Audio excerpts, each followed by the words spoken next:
Está nos ouvindo, Cacai? Agora eu estou ouvindo bem, tudo bem? Aê, maravilha. Eu sou meio desorganizado nesse negócio aí. Mas deu certo. Tudo bem, Cacai? Tudo ótimo, prazer estar aqui com vocês, queridos. Prazer é nosso. Quer começar, Rovai? Pode começar, Adri. Eu queria começar falando do Dallagnol, que é o destaque hoje do nosso programa, porque ele anunciou agora de madrugada que está indo para os Estados Unidos, vai participar de um evento de teologia lá e talvez estique até julho para depois voltar a Curitiba. Queria que se comentasse agora o que vai acontecer com o Dallagnol depois de perder o mandato. Já era, né? E se você acha que vai acontecer a mesma coisa com o Sérgio Moro, que também vai enfrentar esses problemas no TSE? Olha, Adri, primeiro, o Dallagnol, evidentemente, nada o impede de sair do Brasil. Ele não tem nenhum impedimento, ele está livre aí. Acho que ele deve estar pavimentando. Eu imagino que a saída dele agora vai ser abrir uma igreja, alguma coisa nesse sentido. Falando sério mesmo, porque você veja, eu até escrevi sobre isso semana passada, aquele vídeo dele conversando com Deus, em que ele responde em nome de Deus, não sei se vocês viram, eu vou te mandar esse artigo. Aquele vídeo é algo absolutamente surpreendente, né? Assim, e aí ele dá uma dica interessante, que ele pega o telefone dele e mostra a quantidade de Pix que já tinha chegado. Ou seja, ele consegue monetizar mesmo uma multa por desvio de verba pública. Isso é uma coisa de uma gravidade enorme. Quer dizer, ele é condenado a devolver 3 milhões porque fez malversação de verba pública. Quem está dizendo isso sou eu, o Tribunal de Contas da União e também o Superior Tribunal de Justiça. E ele consegue, através desse messianismo dele, ganhar dinheiro com isso. Naquele momento ali, ele já tinha dinheiro para pagar a multa e tal. Então, eu tenho a impressão que ele deve estar buscando essa nova carreira. Isso, neste momento, ele tem todo o direito de sair. O que não impede, é óbvio, que as investigações, e são várias contra ele, continuem no Brasil. Eu tenho conversado muito, eu não faço direito eleitoral, mas em alguns casos que eu me interesso, eu acho que em nome até da fortalecimento da democracia, eu acompanho, é óbvio. As informações que eu tenho é que talvez o Sérgio Moro seja cassado lá no Tribunal Regional do Paraná, o que seria algo muito importante, porque aqui no Tribunal Eleitoral, os advogados que fazem direito eleitoral dizem que a cassação é bastante provável, porque ele tem como precedente um caso que vocês devem se lembrar, daquela juíza federal que se intitulava o Moro de Saia do Mato Grosso, fazia absurdos. Eu fui advogado de um determinado governador no Mato Grosso, ela expunha ele ao ridículo, tirava a roupa dele antes das audiências, mandava fazer assim, uma vasculhação íntima do corpo dele, uma coisa lamentável. E ela se auto-intitulava o Moro de Saia e fez como o Moro, deixou o judiciário para se candidatar a senadora e foi cassada com menos de um ano por abuso de poder econômico. Então, o que dizem é que os ventos no Paraná mudaram. Não sei se vocês viram agora pela manhã, aquela juíza Gabriela acabou saindo do Paraná. Pelo menos ela pediu para sair, o tribunal tinha dito que não era possível, mas devem ter feito uma composição, porque ela tem uma dificuldade enorme, tem um processo que investiga o pai dela lá na vara e tal. Então, ela é Gabriela Hart, né, que é aquela do copia e cola do Moro lá. Ela sofre ações no CNJ, o querido empresário do Rio de Janeiro, Márcio Lobão, entrou com ação contra ela no CNJ, por uma série de irregularidades que ela fez com ele e tal. E agora ela está sendo transferida, saiu agora, já tem quem vai substituir. Ou seja, os ventos mudaram, mesmo a República do Paraná. E acho que o maior indicativo disso é essa visita pessoal do corregedor Salomão, ministro Salomão do STJ, que é o corregedor do CNJ, fez à vara e ao Tribunal Regional Federal número 4. Veja bem, essa inspeção extraordinária, ela é de uma gravidade ímpar, porque o juiz que estava lá, o doutor Apio, ao que tudo indica, as informações que nós temos, é que ele estava fazendo um trabalho independente, estava tocando, inclusive, num dado momento, já está na mídia isso de alguma forma, ainda que não esmiuçado, porque corre em segredo e tal, ele encontrou uma conta, Renato, de 2 bilhões e tanto, e que não estavam batendo, ele fazendo lá a necessária inspeção na conta, não estava batendo tudo. Então, esse é um dos pontos, né? Porque esse afastamento do Apio, ele é de uma gravidade, veja bem, o juiz tem o direito constitucional e inamovibilidade, é um dos requisitos que dá segurança ao juiz. Eu sou de um tempo que eu ouvia dizer, né, morava no interior de Minas, assim, os donos das cidades, esse sistema patriarcal brasileiro, quando o juiz começava a incomodar, o juiz chegava na comarca, ele logo era mandado para outra comarca. Ou então, já mais adiante, mas eu já era só advogado, naquela época eu era estudante, você tinha a famosa cair para cima, né? Quer dizer, alguém incomodava o governador que mandava no estado e aquele delegado ou aquele juiz era promovido. Eu tenho um caso rumoroso em que, a famosa pasta rosa, que o delegado que investigava, quando chegou para investigar o ACM era meu amigo querido, eu fiquei amigo dele depois que eu divulguei para ele, que era uma figura. Simplesmente o delegado foi promovido a adido militar. Então, isso não pode acontecer numa democracia, num Estado forte, democraticamente falando. Então, você tirar um juiz sumariamente tem que ser algo inacreditável. Vamos, qual foi a fundamentação deles? Foi que ele teria dado um telefonema. Quem fez a perícia para dizer que a voz era dele? O Moro, que coordenou a perícia, ele assumiu isso, é algo teratológico. O senador da República coordena, e aí agora começa, então, a vir uma série de versões de que ele teria mandado, o Moro teria mandado uma pessoa muito conhecida no Paraná para dizer para o juiz, olha, se você insistir em ouvir o Tacla, você vai acabar perdendo a vara. E o afastamento dele foi sumário. Então, o CNJ está fazendo um trabalho, e eu espero que o resultado seja realmente com a maior profundidade possível que eles possam chegar.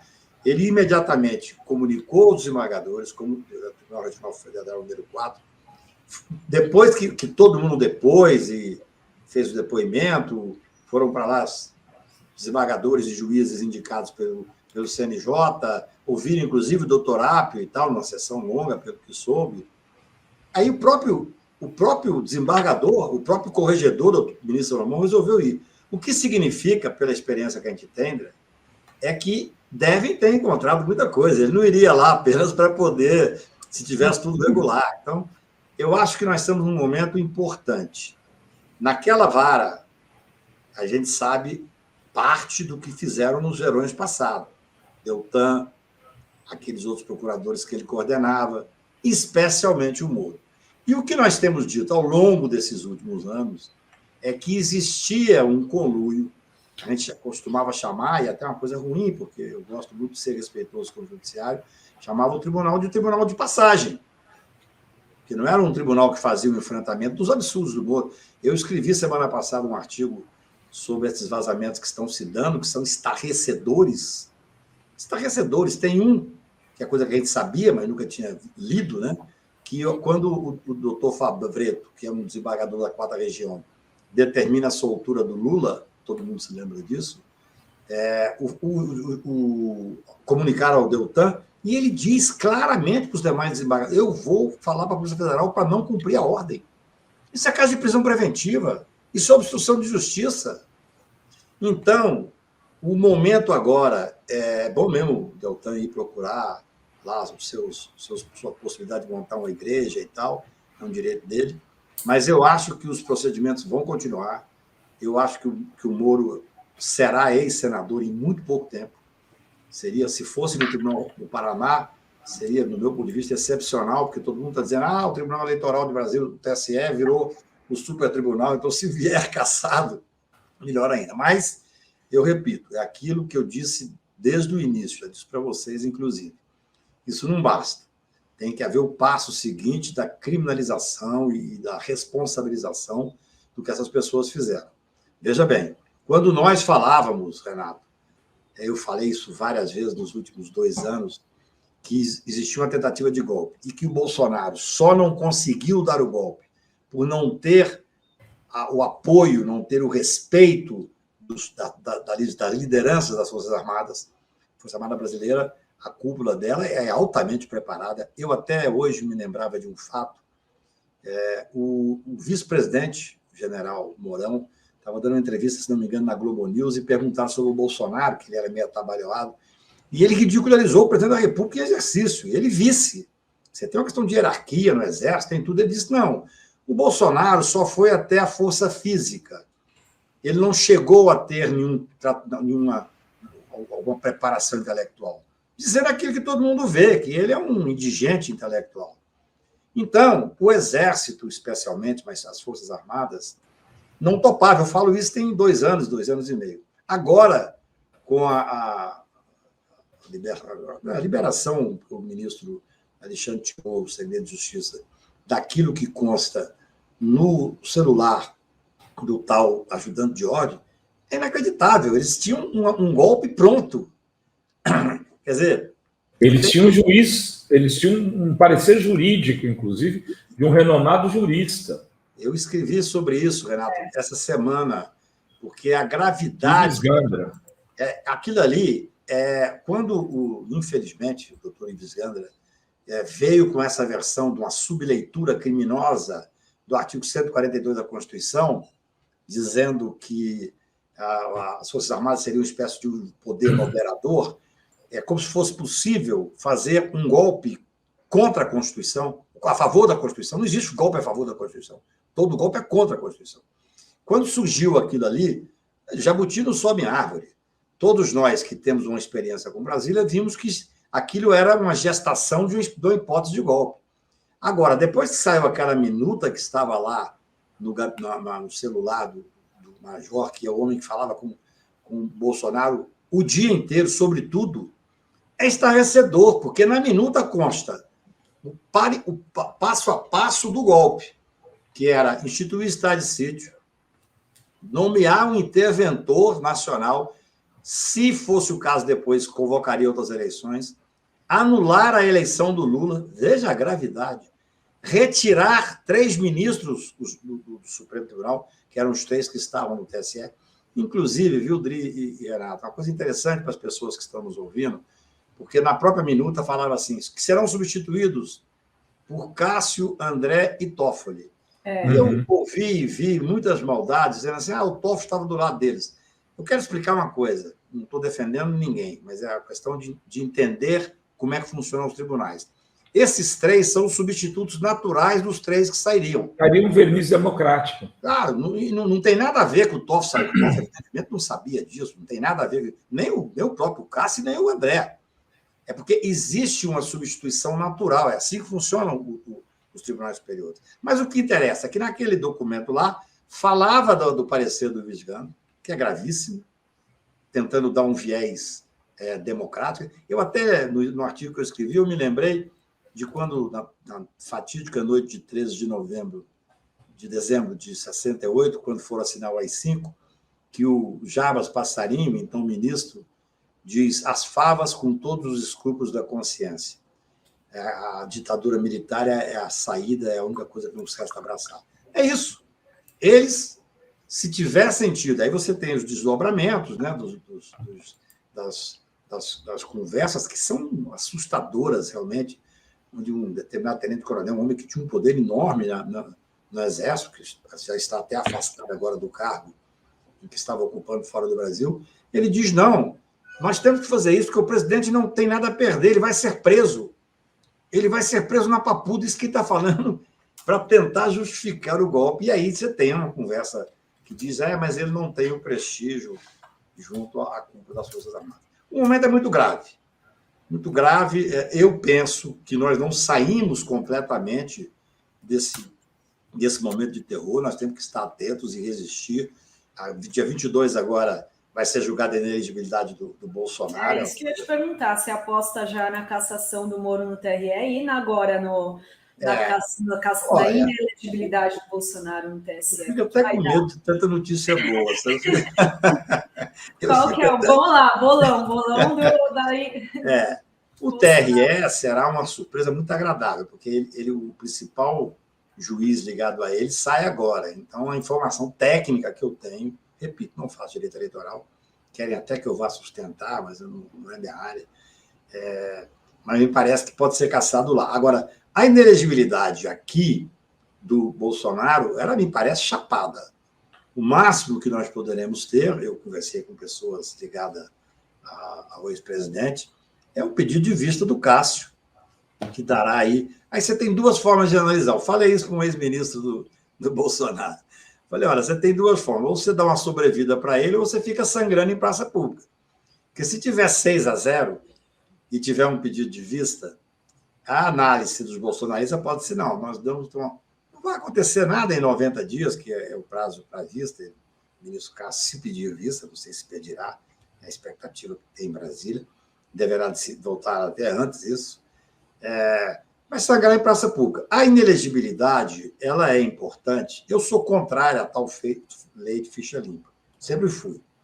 Mas eles usaram, e já que ela está vigindo, tem que ser para todos.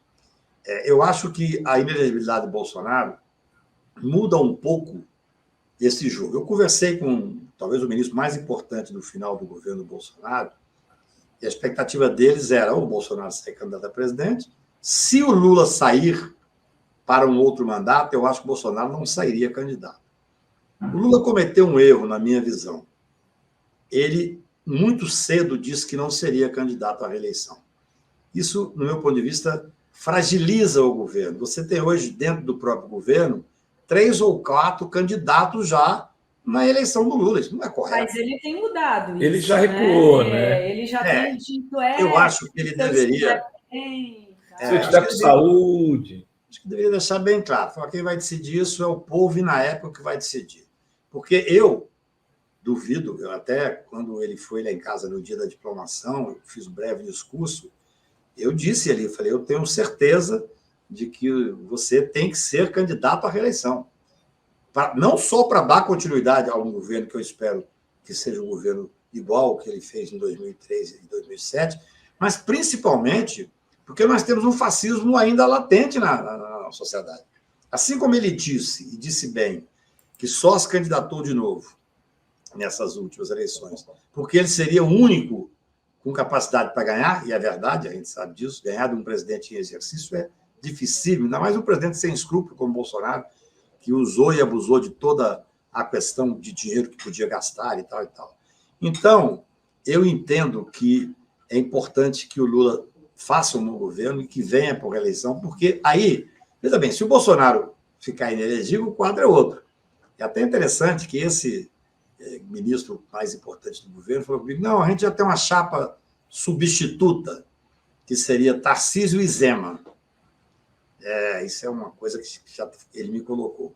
E aí o veneno volta ao contrário, sabe, Dri? Porque se o Tarcísio for se lançar candidato no início, agora com a inelegibilidade do Bolsonaro, ele é que vai perder força em São Paulo, que aí vai começar uma guerra de poder. Olha, eu nunca fiz política partidária, jamais farei, não gosto.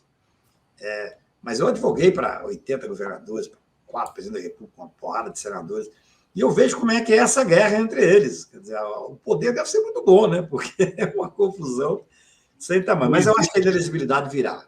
Não existe espaço vazio na política, né? Não existe. Isso é uma... O cara falou que não vai ser candidato à reeleição, tem uns 10 querendo ser, né? Não tenha dúvida. Isso é uma regra da política. A política tem algumas regras. Uma delas é esse, que não existe espaço vazio. A outra é uma frase do Magalhães Pinto, que é interessante, que ele falava que política é como nuvem, né? Você olha, está de um jeito, você olha daí um pouquinho, está de outro jeito. Totalmente. Cacá, eu sei que você está com tempo, mas dá para fazer mais uma pergunta? Claro, lógico, com prazer. Tá, então eu queria saber assim, de ti, você fez uma previsão assim, em relação ao Moro, que é de uma possível cassação. Qual seria o enredo desse processo? Como que, assim, existe já um processo em andamento que é por ele ter se antecipado na eleição e nos gastos eleitorais, se eu não me engano é isso. Abuso de poder econômico. Nos fundos eleitorais. O enredo dessa cassação passa por aí ou você acha que já existem uns elementos?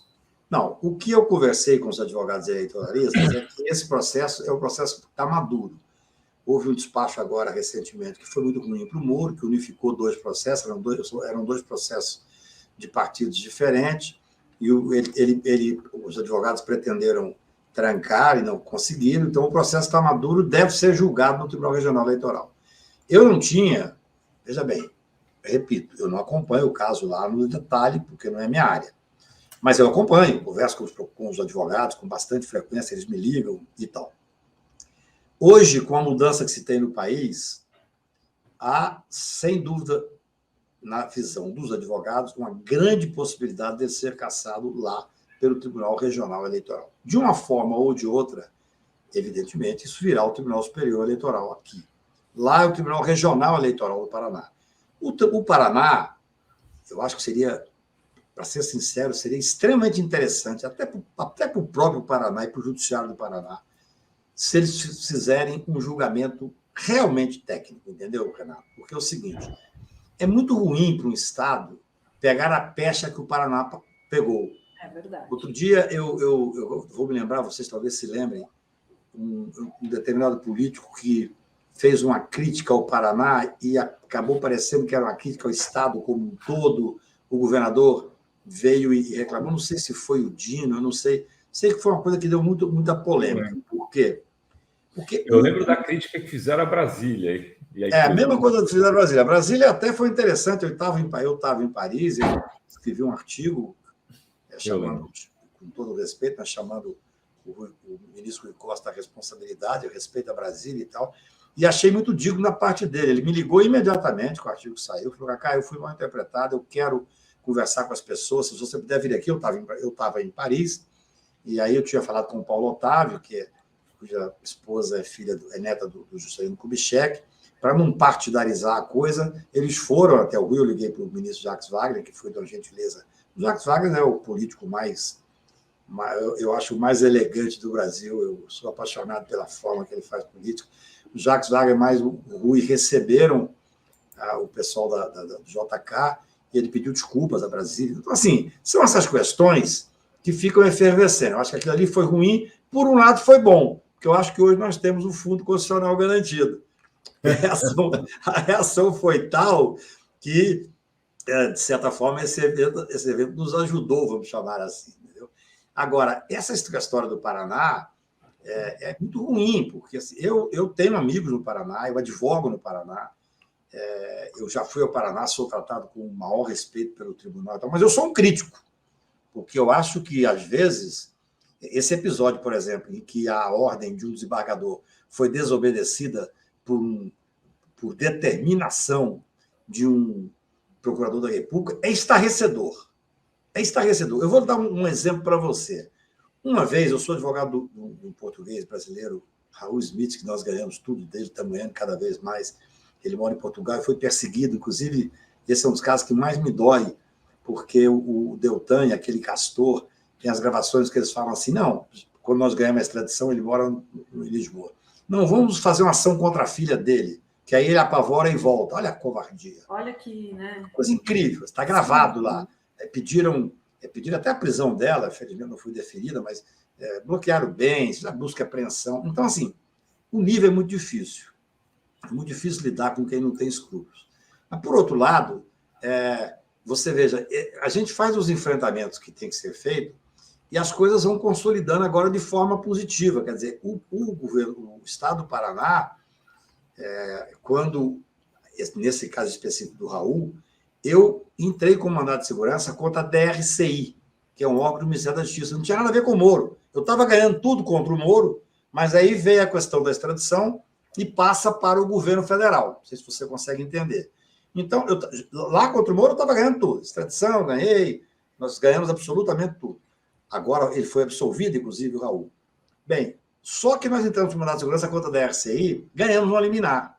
O Moro, que não era autoridade coatora, quando soube pela imprensa, ele ligou, mandou um ofício para a Polícia Federal, dizendo para não cumprir. Olha só a gravidade. Mesma coisa que o Deltan fez agora contra a determinação de soltura do Lula. Só que não era o Paraná. Lá no Paraná, o tribunal não fez nada, foi uma vergonha, ao contrário. O tribunal atendeu o Deltan e revogou a ordem do Favreto. Aqui, quem era presidente da turma, onde eu tinha ganhado a liminar, era o doutor Ney Belo, que é um juiz da maior categoria, e técnico e corajoso. Eu me lembro que eu liguei para o doutor Ney Belo para dizer da gravidade e da urgência e tal. Eu normalmente não gosto de ligar, mas era necessário porque o juiz, o Moro, estava determinando à polícia que desobedecesse uma ordem aqui de Brasília, nem no tribunal dele. Aí o doutor Ney Belo atendeu o telefone e falou assim: doutor Cacai, não precisa, eu penso que sei do que se trata, não precisa falar sobre o assunto. Só isso. E em 2 horas veio uma decisão, mas, assim, colocando o Moro no seu devido lugar. Essa é a diferença. Por isso é que eu digo que o Tribunal do Paraná, se tiver uma decisão agora do eleitoral cassando o Moro, de certa forma, começa a respirar. Porque lá, quando o Favreto deu uma decisão e o Deltan afrontou o Poder Judiciário, o tribunal, infelizmente, seguiu o Deltan. Aqui em Brasília, quando nós ganhamos uma decisão do o juiz Leão, que é um juiz de Goiás, que hoje até foi nomeado desembargador, com toda a competência, com todos os méritos e tal. O que fez o Tribunal de Brasília, Renato? Imediatamente, mas foi uma lapada que ele deu no Moro. Porque aqui, pera lá, aqui tem a Constituição. Então, seria muito bom para o Tribunal do Paraná, no meu ponto de vista, para a Justiça do Paraná, para que a gente possa parar com esse... Espero que daqui... Olha, escuta o que eu estou lhe dizendo, tanto a Adri como você, Renato, e os nossos queridos amigos que estão nos ouvindo. Eu tenho uma convicção, embora eu não seja como o Deltan, não faça da minha convicção uma verdade absoluta. Não é religiosa? Exatamente. De que essa inspeção extraordinária vai ser uma inspeção séria e que realmente dará efeitos e terá objetivamente resultado. Se isso acontecer, não só a 13ª vara, evidentemente, não, olhando todos os detalhes, tanto do Moro como da juíza Gabriela, não adianta ela sair de lá. O que ela fez está lá e está sendo inspecionado. Quanto do Tribunal Regional Federal número 4. Acho que poderá ter consequência. E isso, provavelmente, determinará a volta do juiz que foi removido absolutamente de forma indevida, sem direito à defesa, sumariamente. Eles só removeram o doutor Apio, na minha visão, e analisando o caso com a experiência que tenho, porque estava com medo do que ele estava fazendo. Por isso que tinha que ser rápido. Não dava para fazer o seguinte: olha, tem aqui uma dúvida, o senhor explica, sumariamente. Então, eu acho que, para nós teremos 2 momentos que são importantes. Temos vários, mas 2 importantes para a Justiça do Paraná.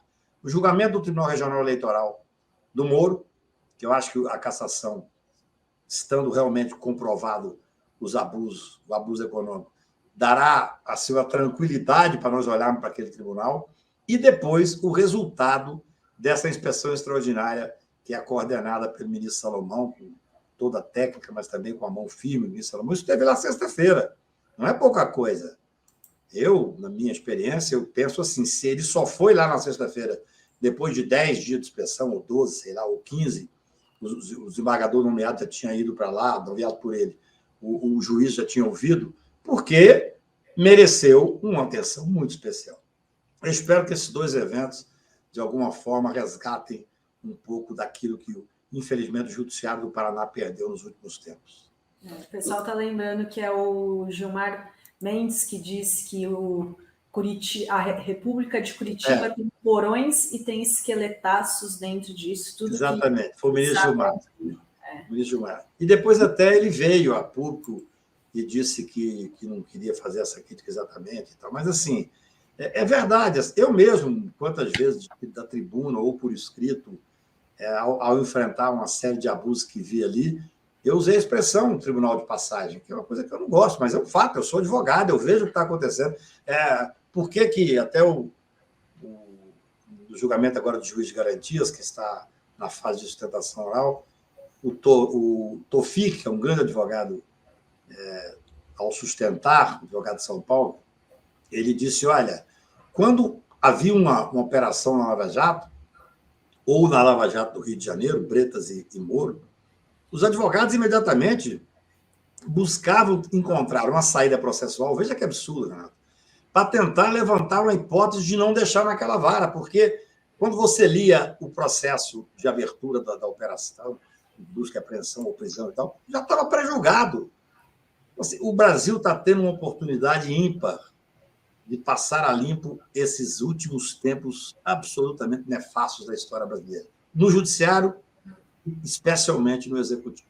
O executivo é tornando inelegível esse presidente da República, e repito, nós não podemos correr o risco correr os mesmos erros que fizemos em 68. Tem que punir. Não adianta. A paz só virá com a punição. Ontem saiu uma notícia impressionante da condenação e prisão de um general de 92 anos de idade no Chile. No Chile. 92 anos de idade. Ou seja, o Estado, para ser respeitado, ele tem que passar a limpo a sua própria história. Não tem muito como ser diferente. Espera só um segundinho, por favor.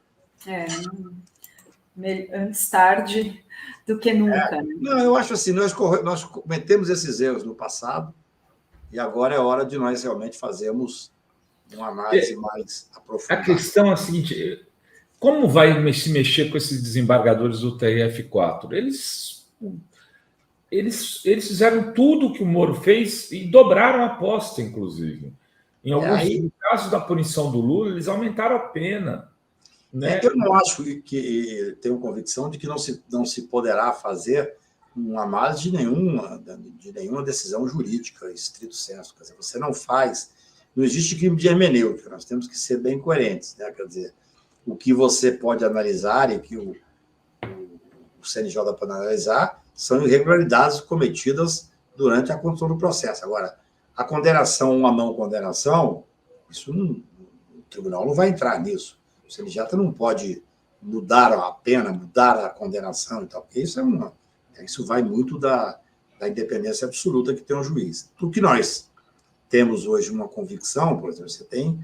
existia impedimento entre o desembargador e o juiz, impedimentos que deixaram de ser declarados, porque os abusos do Moro e os abusos do Deltan e de outros procuradores, a gente esquece de todo mundo que o Deltan, como fala com Deus, ele fala e responde, né?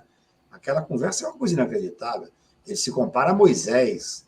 Deus fala para ele, Deltan, eu mandei Moisés para salvar o meu povo. Quer dizer, ali tem um desvio que eu acho que tem que ser estudado. Não é comum uma pessoa falar com Deus e responder em nome de Deus. É uma coisa...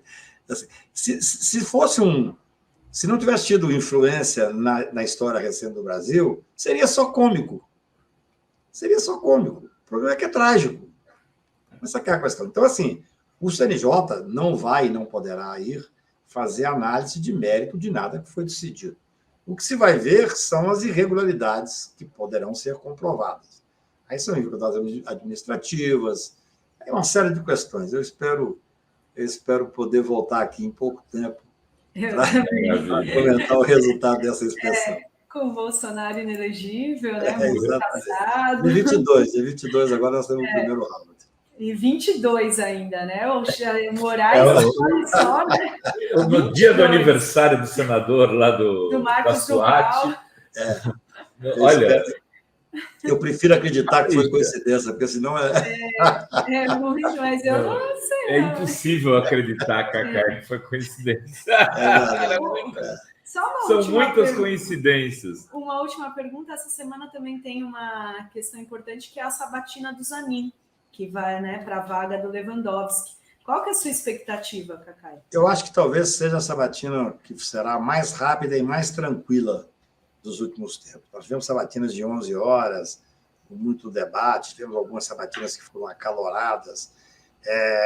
Eu acho que o Zanin chegará com apoio de 60 senadores, talvez até mais, ele tem um estilo muito clássico e tal, e os bolsonaristas estão na lona. Quer dizer, quem é que vai debater com ele? Moro? Sei lá se Moro até vai lá. Marcos Duval está mais preocupado com a defesa dele.